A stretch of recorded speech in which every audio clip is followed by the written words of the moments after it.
भारत और अमेरिका के बीच एक ऐतिहासिक अंतरिम व्यापार समझौता इसी सप्ताह फाइनल होने की दिशा में है।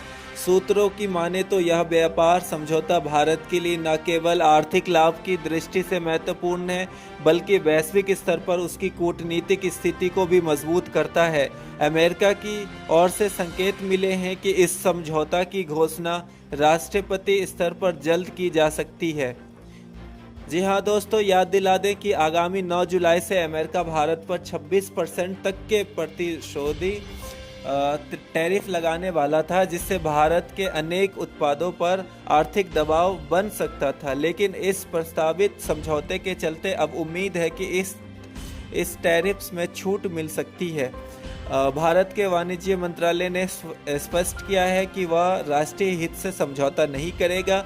कृषि और डेयरी जैसे संवेदनशील क्षेत्रों को लेकर भारत ने अपनी रेड लाइन तय कर दी है, यानी इन क्षेत्रों में कोई भी दबाव या समझौता स्वीकार्य नहीं होगा। वहीं अमेरिका चाहता है कि भारत स्टील, ऑटो कंपोनेंट्स और कृषि उत्पादों पर लगने वाले शुल्क में ढील दे। जवाब में भारत बादाम, पिस्ता और अन्य उच्च मूल्य वाले उत्पादों पर कुछ रियायतें देने पर विचार कर सकता है, लेकिन सीमाओं के भीतर।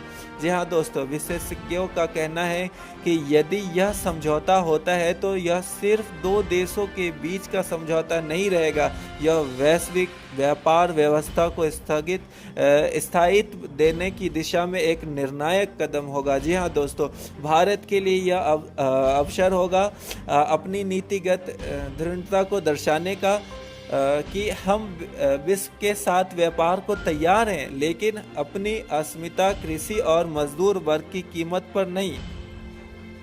क्या छोटे किसानों के हितों की रक्षा हो पाएगी?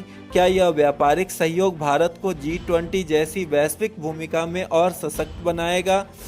फिलहाल भारत और अमेरिका दोनों ही इस समझौतों को अंतिम रूप देने की दिशा में आगे बढ़ रहे हैं। स्टार न्यूज़ की टीम इस खबर पर पैनी नज़र रखे हुए हैं। जैसे ही कोई बड़ी घोषणा होती है, सबसे पहले आप तक खबर पहुंचाई जाएगी, सिर्फ स्टार न्यूज़ पर, जहां देश है सबसे पहले।